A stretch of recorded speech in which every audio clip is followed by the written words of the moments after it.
Boa tarde, pessoal. Estamos aqui para mais uma conversa. No canal Não é Aula, é uma conversa.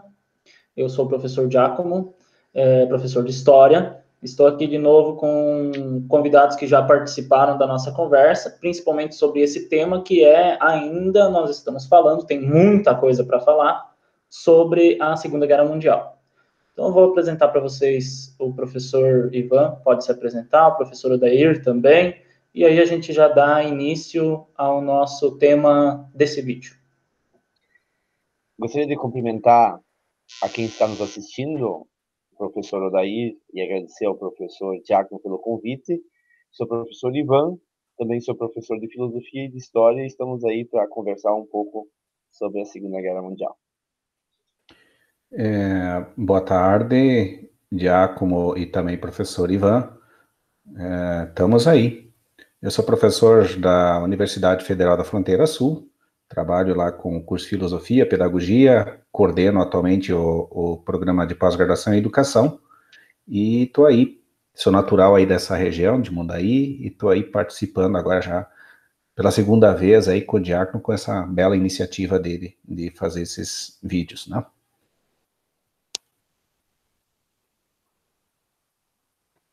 Então, professor Odair, conforme a gente foi conversando ao longo dos vídeos, né, a gente quer falar nesse vídeo em específico sobre a questão do Holocausto.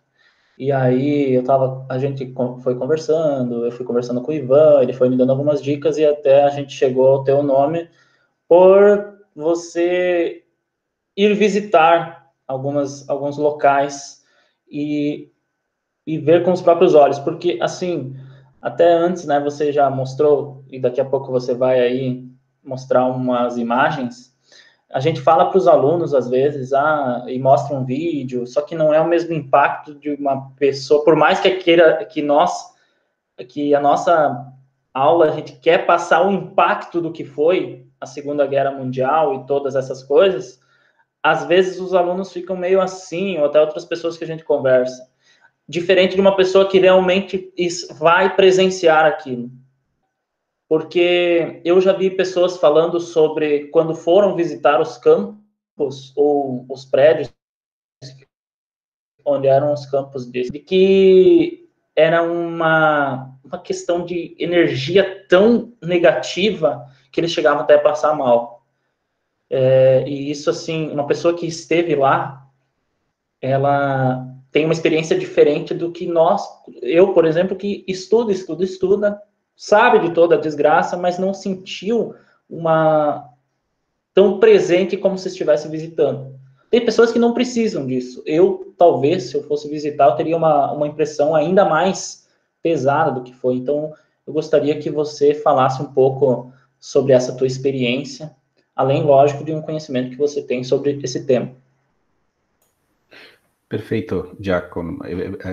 Realmente a experiência de visitar o campo de concentração, ela é diferente. Ela é uma impressão assim que é uma experiência que ela é indescritível, né? Ela é muito forte. Mas eu assim, eu acho que a gente começando a conversar, eu vou conversando aqui, vou tentando relatar algumas coisas e depois a gente pode abrir um pouquinho mais isso daqui. A experiência primeiro entender que Auschwitz não é um lugar, Auschwitz é um complexo, né? É um lugar, mas quando a gente fala dos campos de concentração de Auschwitz, a gente está falando de um complexo de campos de concentração, né? Então, acho assim que esse é um ponto importante. Eu estive 2 vezes na Alemanha. Eu estive na década de 90, fazendo um curso, fiquei 2 anos lá, e agora, recentemente, quando eu fiz o meu doutorado, o doutorado de sanduíche, eu fui e fiquei mais 4 meses para fazer a minha pesquisa. E nessa última vez que eu estive lá, eu tive essa oportunidade de visitar o campo de concentração. Eu fiquei tão tocado pela experiência que eu voltei depois mais 2 vezes. E eu vou mostrar aqui umas fotos e aí eu vou falando sobre o campo de concentração, pode ser? Então, assim, eu vou compartilhar aqui diretamente do Google Drive, do Google Fotos, aqui algumas fotos que eu tenho alguns registros, né? Deixa eu colocar aqui primeiro, eu vou voltar aqui um pouquinho para mostrar algumas coisas para vocês. Essa aqui é a cidade de Weimar. Weimar é uma cidadezinha, parece que quando você está lá, você volta no tempo, porque é uma cidade, parece, essas ruas com cafés, né? É a cidade de Schiller e Goethe, que são os dois grandes romancistas, humanistas, né? Da Alemanha ali do final do século XVIII, começo do século XIX, né? E essa casa em laranja aqui é a casa que morava o Schiller, que tem várias obras interessantes, como aquela dos bandoleiros, né? E tem uma obra muito interessante na área da educação que se chama As Cartas de Formação Estética do Homem. O Schiller era um dos autores que ficou bastante impressionado, por exemplo, com o movimento da Revolução Francesa, né? Que por um lado defendia a liberdade e igualdade dos homens, mas por outro lado, no seu desfecho, ela foi extremamente cruel e animalesca, né? Quando a gente vê a fase dos jacobinos e o Schiller, se perguntava como é que pode o ser humano, que por um lado defende liberdade, igualdade, a racionalidade, uma vida republicana, poder incorrer em tamanhos, nesse tipo de atrocidades, né? Como isso é possível. E 2 quadras, dá para dizer assim, dali, nós temos a casa do Goethe, que é essa casa aqui do fundo. Essa casa é enorme. A casa do Goethe é muito bonita, é um museu, na verdade, né? E essa casa do Goethe é um museu, e é impressionante, e nos impressiona esses autores, porque se você entrar no museu da casa de Goethe, tem todo o arsenal, todas as coisas que ele tinha, porque além de romancista, um fenômeno da literatura, digamos assim, ele era biólogo, né? Tem uma teoria sobre a questão da luz, que eu não conheço muito bem, sobre as cores, ele tem assim, uma infinidade de coisas. Tem ossadas que eles mandavam trazer de diferentes lugares, então eles se interessavam por tudo, e marca uma fase, né? Nessa cidade também, eu não tenho a foto aqui, eu também fui visitar, tem a casa do Nietzsche, onde é que o Nietzsche passou os últimos dias de vida dele, tem hoje a casa, um museu com artigos, e que, infelizmente, o Nietzsche foi mal apropriado pela história, né, e pelos regimes totalitaristas, e ficou meio uma mácula em relação a isso, mas dá para visitar também. O Nietzsche, dá para dizer que também é outro humanista, né, é um baita de um filósofo, né, nesse sentido. E 10 minutos ao lado aqui, nós temos Buchenwald. É tão paradoxal você pensar que logo ao lado você tem um grande campo de concentração, e que esse campo de concentração de Buchenwald era um campo de concentração que era voltado para o trabalho forçado. O campo de concentração ele começou como uma experiência de prisioneiros de guerra, né? Prisioneiros políticos, né? Na entrada de Buchenwald, depois talvez eu vou passando as imagens, a gente vai vendo aqui. A primeira parte da construção do campo de concentração era uma espécie de uma ala de um presídio com pequenas celas para presos políticos, porque quem se opusesse ao regime nazista, então eles eram presos ali e perseguidos assim. E logo isso aí se ampliou, aí teve uma concessionária chamada Farben, a Farben, né, que hoje nós temos, por exemplo, Bayer, BASF, essas empresas, elas tinham uma espécie de, como é que a gente chama, de uma concessionária, né, não é concessão nem concessionária, quando a gente cria um grupo, e aí eles colocavam as fábricas ali do lado do campo de concentração e exploravam essas mãos esse trabalho. Aqui também foram feitas algumas das experiências médicas, né, por exemplo, assim, por exemplo, tem um vírus, eu não lembro agora qual que era o vírus exatamente, mas, por exemplo, tinha pessoas no campo de concentração que eram como incubadoras do vírus, né, que se mantinha o vírus vivo. Se não me engano, era o vírus da raiva, alguma coisa assim. E eles mantinham vivo ali, porque eles ainda não tinham como guardar isso, né, como armazenar essas coisas. Então, eles tinham pessoas no quais eles inoculavam o vírus, entre outras experiências que se fazia ali. Então, assim, ali, esse campo não era um dos maiores campos, por exemplo, da Alemanha, devia ter, assim, em torno de 400 mil pessoas, mais ou menos, alguma coisa assim, ou que passaram ali nesse campo, mas não era o maior campo. E quando as pessoas, então, não tinham mais condições de trabalhar, ou elas eram executadas, enfim. Mas você pensar que tem tantas pessoas num lugar, isso é uma espécie de cidade. Tem uma obra muito interessante do Agamben, né, que quando ele fala do Homo Sacer, né, ou a vida nua, tem que ele fala do sujeito que está à margem, né, que ele não é mais nem humano, não é mais nem cidadão, ele está ali num vácuo e você pode fazer qualquer coisa com eles. Mas é interessante porque tantas pessoas num lugar só, isso tem todo um movimento, tem todo vai surgindo uma organização interna e aí hierarquias entre eles mesmos, então tem muita coisa acontecendo aqui. Aqui, essa imagem aqui mostra um pouquinho dos fornos, né, onde é que eram incinerados os corpos, porque essas pessoas, elas tinham um ritmo de vida tão pesado e tantas pessoas concentradas no mesmo lugar, isso era cheio de praga, pulga, eles dormiam naqueles caixinhas, assim, né, em estaleiros, dá para dizer assim, né, e morriam de doença, desnutrição, porque não tinha assistência, quem não podia trabalhar, então era terrível. E as execuções, né? As execuções que eram sumárias nesses espaços, né? Mas aqui a gente tinha sempre primeiro a pessoa era explorada até que ela não tivesse mais condições, e aí então quando ela não servia mais para o trabalho, então ela era exterminada. Essa aqui seria a entrada, onde é que tem hoje o espaço de entrada. Esse aqui eram os espaços, porque no campo de concentração tinha um local, isso é paradoxal, essas construções aqui eram as construções onde é que ficavam os soldados, e o pessoal que era do comando, que era um espaço retirado. Eles tinham piscina, eles tinham, sabe, uma vida assim, e logo ao lado você tem a miséria humana, mas esse pessoal não se sentia tocado. Eles estavam lá executando uma função. Era uma banalização do mal, digamos assim, né? Que é o que a Hannah Arendt vai seguir. Enfim, a insensibilidade era tremenda, né? Eles tinham um canil, que você pode ver ali. Os cachorros, eles tinham uma vida melhor do que quem estava no campo de concentração. Tinha um tratamento melhor do que quem... Porque esses cachorros eram os cachorros dos soldados, né? Eles tinham todo um apego a eles. Mas logo ao lado você tinha seres humanos que morriam.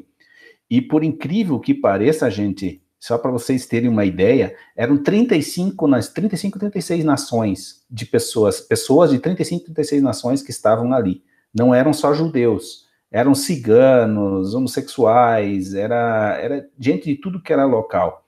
Aqui já dentro, né, então, alguns espaços dentro do campo, hoje que é um memorial, né? Aqui tinha um espaço da entrada, mas deixa eu só ver se eu acho aqui, ó. Aqui tem uma foto também que você encontra dentro do campo de concentração, várias fotos, vários objetos, né? Aqui é um espaço, por exemplo, quando a pessoa morria, ou coisa assim, era um espaço onde é que, então, por exemplo, essa pessoa, então, antes de ir para o crematório, eles recolhiam objetos, por exemplo, se tinha um dente de ouro, alguma coisa assim, se fazia toda uma verificação, ou também, quando você queria analisar esses corpos por dentro, estudar eles, então você fazia nesse espaço aqui, tá? Aqui é a parte de trás. Antes eu mostrei a parte da frente, onde é que coloca, aqui a parte de trás do forno, onde é que sai, então, o vapor e as cinzas, né? Aqui, então, ficavam depositadas as cinzas que depois tinham que ser recolhidas, né? Professor, em outros lugares. Sim? Só colocar alguma coisa aí também, bem rapidinho. Também as alianças, né, eram retiradas, além dos dentes de ouro. Tinha montanha de aliança que eles tiravam para derreter e fazer, sei lá, inúmeras coisas. Mas também ali a questão que agora há pouco você falou, né, que eles faziam, eles estudavam os corpos, e a partir desse estudo, não só desse específico, mas também aquela questão dos vírus que você falou, e questão de estudar algumas doenças, a própria fisionomia do corpo reagindo a tudo isso, foram escritos pelos nazistas alguns livros de medicina. E esses livros de medicina, eles são usados até hoje em alguns lugares do mundo para faculdade de medicina. Uhum. Por quê? Porque eles eram uma riqueza de detalhe, infelizmente, né? Uma riqueza de detalhe que ajudou muito na melhoria da medicina. Isso é um ponto que, assim, né, a gente eu principalmente gosto, né, de falar, as tecnologias que surgiram a partir da Segunda Guerra Mundial e até da Primeira, mas também não é só tecnologia em si, né, se bem que a melhoria da medicina pode ser considerada uma tecnologia. Na verdade, as guerras sempre, principalmente a Primeira e Segunda Guerra, elas traram como um efeito colateral o desenvolvimento tecnológico. Então, a gente pode dizer que a tecnologia sempre tem um grande custo de vida humana, né? Dá para dizer desta forma. Eu estou mostrando algumas coisas, depois eu vou fazer aqui uma reflexão final, mas você pode me chamar, porque eu fico bastante empolgado quando eu falo sobre essas coisas aqui. Aqui eu estava mostrando, por exemplo, os fornos, a entrada. Veja que aqui no fundo tem uma saída, tem um espaço que é desse elevador aqui. Isso aqui é no piso subterrâneo dessa parte. Os fornos estão em cima, né, na parte de cima, e na parte de baixo tem, então, uma espécie de porão. E os corpos, eles eram armazenados embaixo desse porão, tinha um armazém, um depósito desses corpos, e alguém jogava esses corpos dentro desse elevador, subia para cima, então ia para crematório, né? Para vocês verem que o corpo humano era tratado de uma forma, assim, bastante... Essa aqui eu estou agora de costas para esse elevador, esse aqui é o porão. Ele tinha uma espécie de alçapão do lado de fora, onde é que tinha um trilho de trem, de coisa assim, onde é que andava uma carroça em cima, né, um carrinho. Eles recolhiam os corpos, jogavam ali em cima, e aí eles meio que com uma caçamba jogavam e eles rolavam esses corpos embaixo desse porão. E aqui, então, eles jogavam em cima desse elevador e lá em cima fazia a cremação, então. Então, assim, são espaços bem, assim, impactantes, né? Aqui é um espaço de triagem, de limpeza, né? Tinha uma espécie de chuveiro aqui que eles mantêm, né? Então, esse aqui é tudo espaço, não... Depois da Segunda Guerra Mundial, quando teve o fim e que foram abertos esses campos de concentração, essas casas que tinha aqui, eles foram todas incineradas, porque era infestado de praga. Então só ficou um e outro. Aqui em cima a entrada, que tem aquele portão onde é que está escrito Arbeit macht frei, né? O trabalho liberta, né? E aí, imagina um campo de concentração que nem esse, né? O trabalho era libertador, né? Na verdade, mantinha vivo, né? e aí, esses são imensos espaços onde é que tinha as casinhas, né? Elas estavam enfileiradas aqui, onde é que circulavam as pessoas. Aqui tem então, assim, e aí eu quero entrar para um ponto, assim, que eu acho que é importante a gente relatar aqui, e que tem a ver com o que o Giacomo comentava no começo. Você entra num espaço desses, quando você está aqui, você pensa aqui que aqui viveu e aqui morreram milhares de pessoas nesse espaço. Isso tem um impacto sobre a gente, que quando você está lá, e tem pessoas que saem daqui, assim, muito tocadas, elas saem chorando. E isso aqui, ó, por exemplo, aqui, nesse memorial que tem essa pedra aqui estão relatados as etnias, os povos que têm pessoas que morreram nesse espaço. Os judeus, os descendentes judeus, têm muito essa prática de colocar pedrinhas sobre os memoriais, né?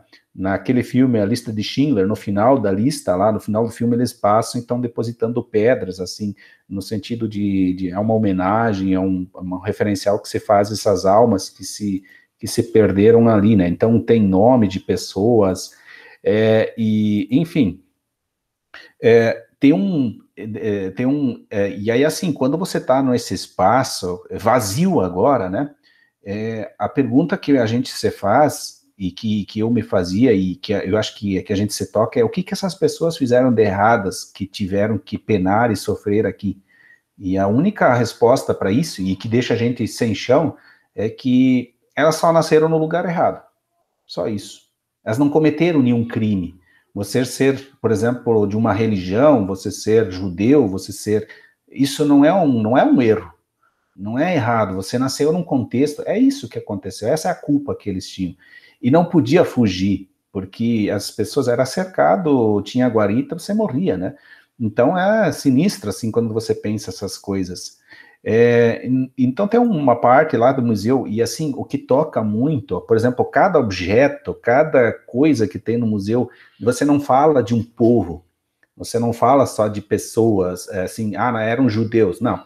É tudo personalizado. Cada objeto, eles fizeram um trabalho cuidadoso de tentar resgatar a história de quem é, para mostrar que existem pessoas ali, não é um grupo, não, tem pessoas que tinham uma vida, que tinham uma formação, que tinham, sabe, então, assim, isso é muito tocante, muito marcante para a gente. Aqui tem um retrato, por exemplo, de uma pessoa, as pessoas miravam números, né, e eles fizeram um trabalho, não, tinha uma roupa, de quem que pertencia essa roupa, né, entre coisas, isso aqui era um objeto que era chamado de prigel, era uma espécie de açoite, né, quando a pessoa não, muitos morriam porque eles pegavam e batiam na cabeça da pessoa, ela morria com esses golpes, né, e entre outras coisas, assim, que são sinistras, né.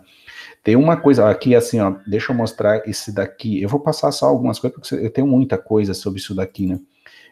Por exemplo, eu quero chamar a atenção para esse, você está enxergando ainda? Aqui, ó, veja só que tem um símbolozinho, né, ó, tem cada pessoa que entrava dentro desse campo de concentração recebia na sua roupa, tinha esse emblema, e tem um quadro que eu não sei onde é que está essa foto, eu tirei uma foto, de acordo com a tua etnia, com a tua função, e com a letra, você era identificado. Você tem um F, você é um francês, né? Você é homossexual, você tem um certo tipo de emblema. Todo mundo era marcado e era controlado através disso. Alguns iam antes para a lista da morte, outros iam para tal lista, tinham que fazer tais funções, tais trabalhos. E assim, não era a gente pode pensar, não, mas era todos miseráveis. Não, tinha engenheiro, tinha médico, tinha artista, pessoas assim com muita formação. E claro, os nazistas utilizavam disso. Tem um médico que é o Fleck, né? Tem uma colega minha que pesquisa Fleck. O Fleck foi ele esteve nesses campos de concentração, um dos grandes biólogos, um dos grandes pesquisadores da epistemologia contemporânea. Era um cara que estava lá e os nazistas usavam. Ele fazia pesquisa para se manter vivo, né? Então era de interesse deles. Mas assim, tem muita coisa aqui que é interessante e que a gente teria que falar muito mais tempo. Aqui é o portal de entrada, né?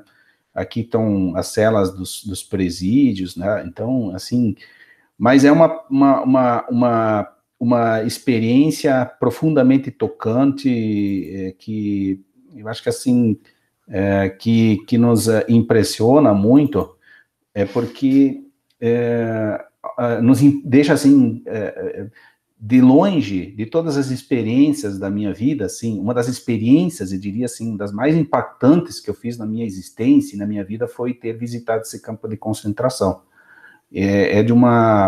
A gente fica tocado, não tem como explicar isso, e olha, assim, eu já tive colegas, pessoas assim, muito extrovertidas e de bem com a vida e não sei o que, quando vai para um campo de concentração e vê as atrocidades que se fazia, e o que nos potencializa é que essas pessoas eram inocentes, elas não tinham culpa de nada, né? Elas estavam ali, isso, a gente tem muita dificuldade de lidar com isso, e isso num lugar em que você tem ao lado dois grandes humanistas, né?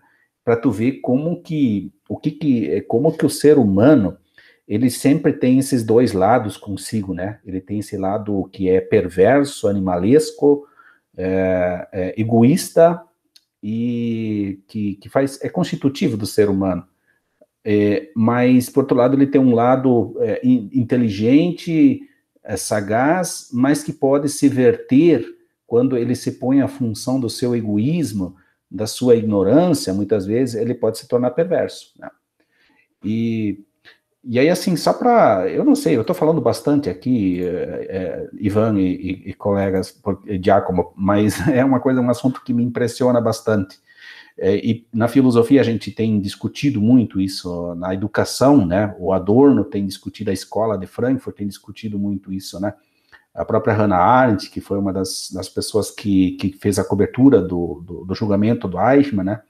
Mas assim, ó, o que nos impressiona nos campos de concentração é como a técnica e a razão e a ciência elas estão, por exemplo, porque é tudo organizadíssimo, né? Você olhar, por exemplo, o complexo de Auschwitz, como isso do ponto de vista de logística, aqueles fornos que eram de cremação ali, quando você pensa assim, isso não era colocado qualquer forno, era feito um cálculo para ver qual o volume de incineração, qual a capacidade. Então, quando você vê que a racionalidade humana, a ciência, que teoricamente deveria de servir para melhorar a condição de existência humana, ela serve justamente para fazer, para escravizar, para dizimar, para promover a maldade, né? Porque essa ciência, esse conhecimento não permite que o ser humano seja melhor, que ele seja humano, né? Então, quando tem uma coisa que não dá para se explicar, como é que o ser humano, com tanto conhecimento, não consegue usar esse conhecimento para ser melhor, né? É uma coisa, assim, extraordinária, assim, inquietante e que nos provocativa, né? Falei bastante, né, Giacomo? Não, show de bola. A gente estava ouvindo aqui e apreciando a experiência, por mais negativa que ela seja, né? Ela é muito rica em informações. Antes de passar para o Ivan, eu queria comentar algumas coisinhas. Assim, eu gosto bastante de filme de espionagem, Olha essas só, questões, né? só te Sim, incomodando, sim. eu trouxe uma Pode falar. pedrinha junto para mim, daquelas lá. Ah, Carrego comigo. Eu acho que fiquei tão impressionado aquilo ali que eu tenho uma foto que eu tenho, que é quando eu fui para lá, então eu levei minhas filhas, eu tenho uma foto que dela com a sombra dela projetada sobre as pedras, assim, cara, é iconográfico, né? É você ter uma criança brincando com as pedrinhas e a sombra dela se projetando sobre, no sentido de que me parece aquela cena final daquele clipe do vídeo do Pink Floyd, né, The Wall, em que no final, após a explosão, vem as crianças e começam a reconstruir, né? E tomara que essa reconstrução possa ser melhor, apesar de que o cenário contemporâneo não tem mostrado isso, né? Mas desculpa te incomodar, te não, rapaz, interromper. é isso aí. Desde do primeiro vídeo a gente fez essa proposta, é conversa. Então, numa conversa, um vai complementando o outro. Até falar um pouco da questão da pedra, né? Você comentou sobre a lista de Schindler, o filme. O Oscar Schindler, quando ele faleceu, eu não sei o ano, não lembro o ano, alguns judeus que ele salvou, eles foram visitar o túmulo e eles colocaram pedrinhas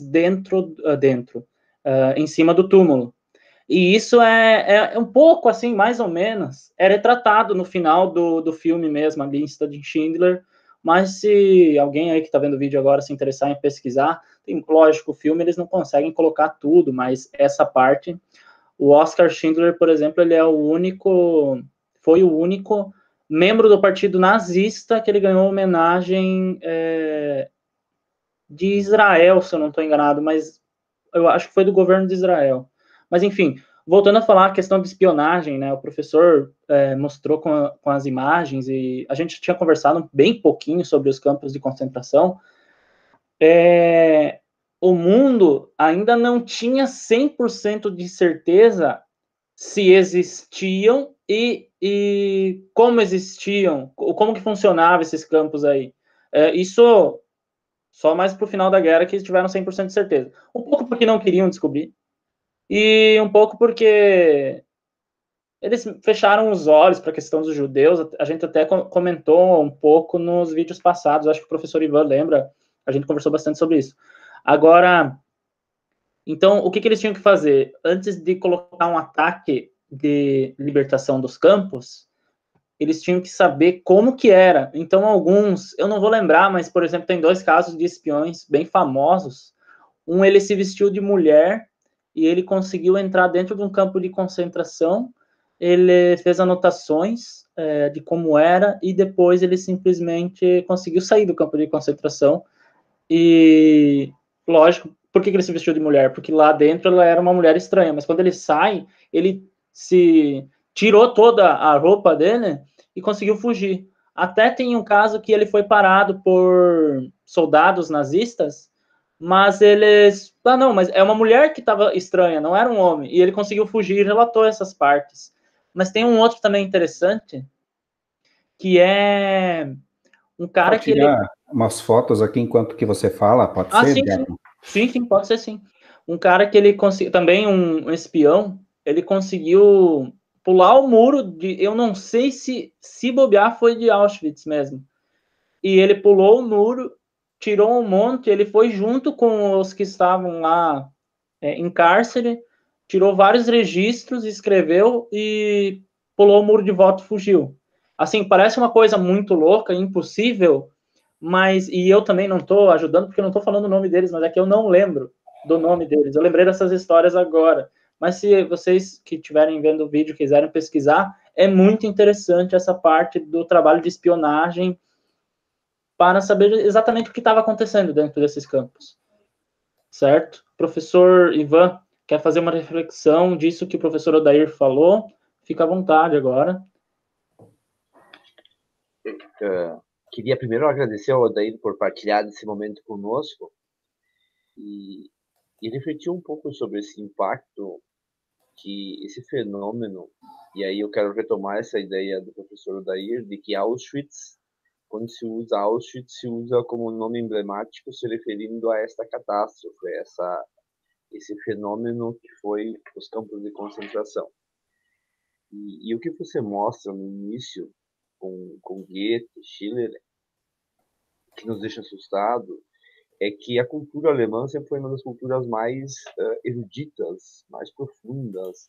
Se imaginava na época, um pouco antes, de que se a razão fosse suficientemente desenvolvida, nós iríamos acabar com o mal no mundo.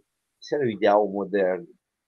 E a Segunda Guerra Mundial mostrou que as pessoas podem desenvolver-se racionalmente, cientificamente.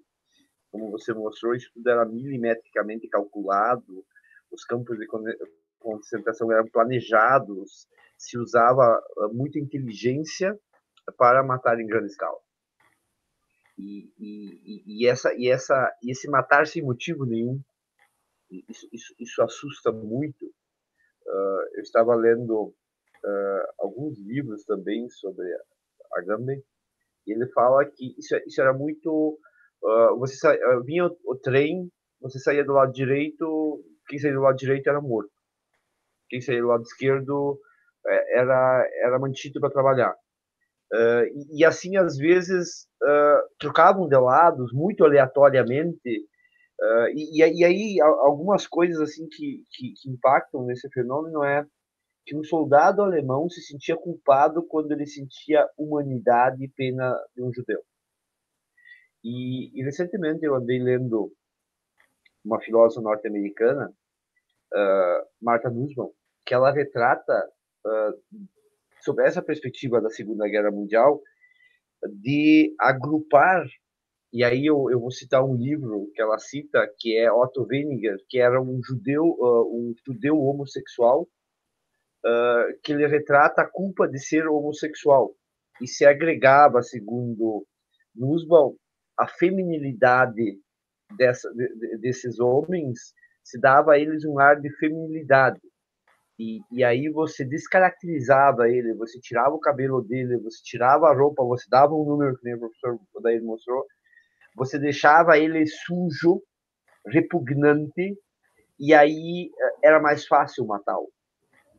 Havia menos compaixão porque ele não estava nem no animal, que você disse lá que o animal ainda era digno de pena, e nem no humano. Ele fica entre a fronteira e o limite da condição humana. E esse limite da condição humana, a fronteira, estava do outro lado o homem branco, segundo essa autora, o homem branco que não admitia a sua fraqueza e se projetava a fraqueza nessas pessoas, nesses grupos sociais, enfim. Mas é muito impactante pela falta de humanidade que se via se descaracterizava eles de humanidade.